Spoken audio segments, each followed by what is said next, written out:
The Space65 R3. Quite the intriguing board. Needless to say, this design is an instant classic, with this version making the biggest change yet. Does it tick all the boxes now? Let's find out.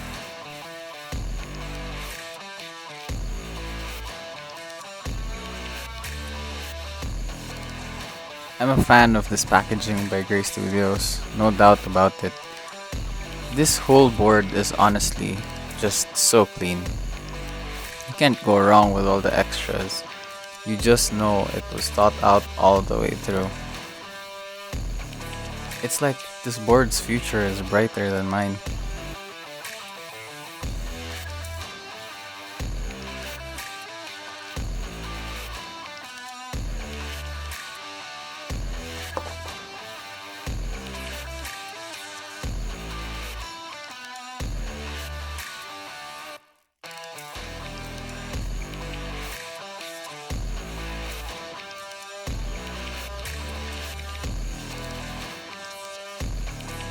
It's really cool they decided to go with this purple PCB traces and the black overall PCB. It just fits my theme so perfectly. Even if you really don't see the board once it's all said and done, it's still nice that Grey Studios is doing this for me. I really appreciate that.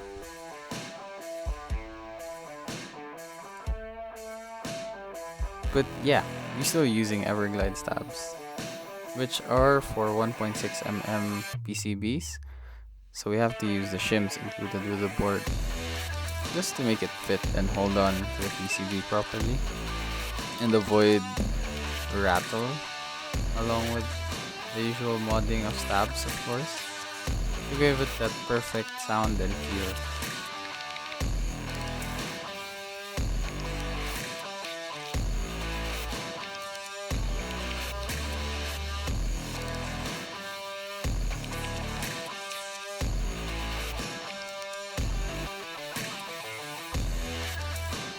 Now I know it's not as bouncy or flexy as some of the other boards that have similar design languages in terms of mounting style, but I think it's enough that it's a more comfortable typing experience over the R1, which I have a carbon fiber top mount board. That thing is pretty stiff.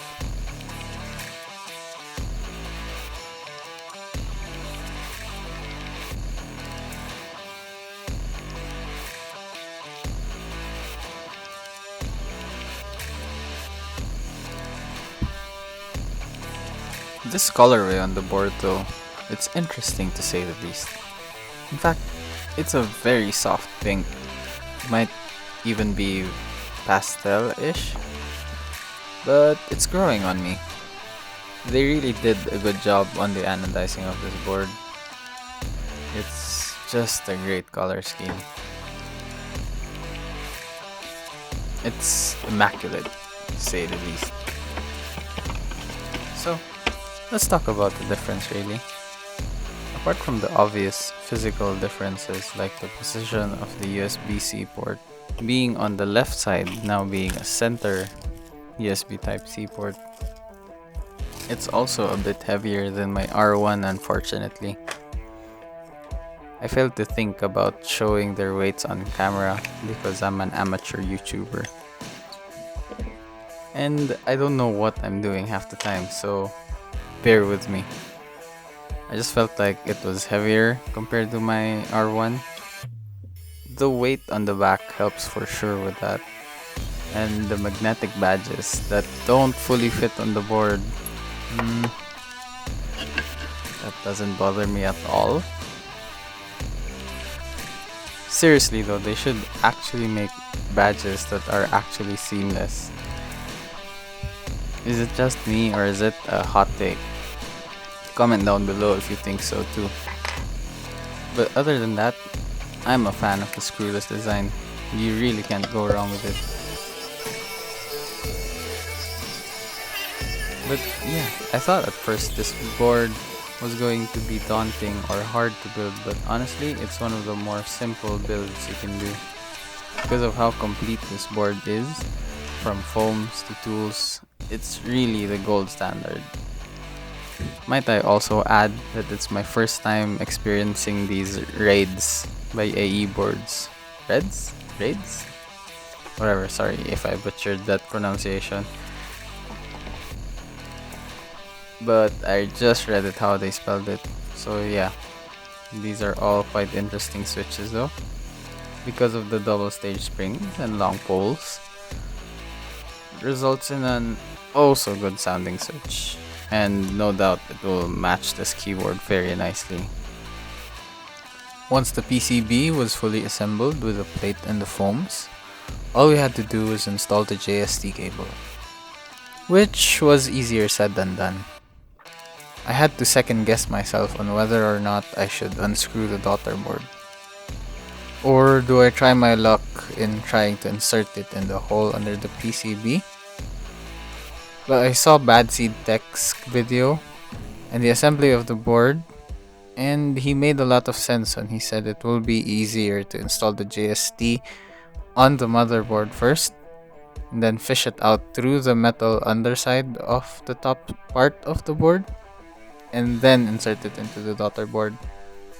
As you can see, even that proved a little bit of a challenge, but I eventually got through it and put the board back together.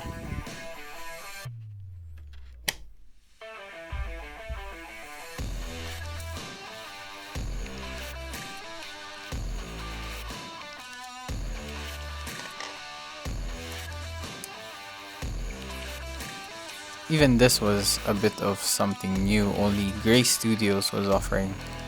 They actually included a screw bit magnetizer and demagnetizer in the kit.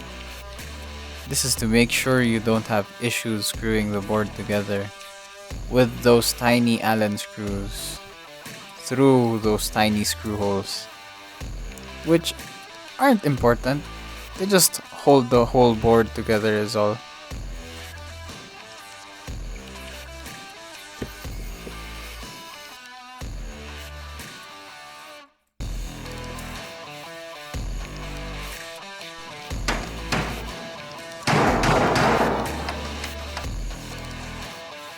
We have some PBT Analog dreams. Now, I know I tried to keep clones out of the channel as much as I could, but we don't discriminate in this channel, I guess. I do have opinions on them. Let me know if we should gather some people to talk about it on a podcast maybe. Comment down below. Or maybe if you have some opinions on it also, let me know.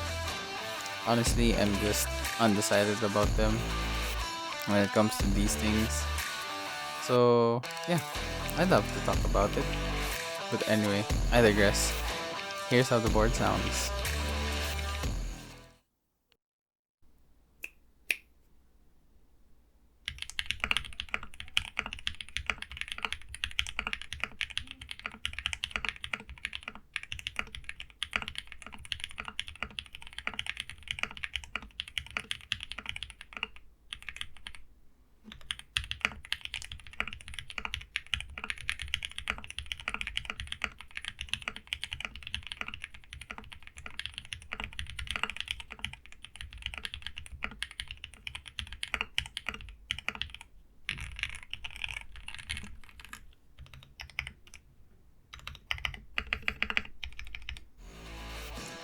Hope you liked this week's video.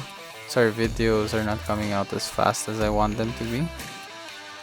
I'm really in need of an editor, and life things are preventing me from doing it all at the same time. So, might be killing my channel's potential to progress, but oh well, we're all just doing the best we can. But anyway, see you guys in the next one.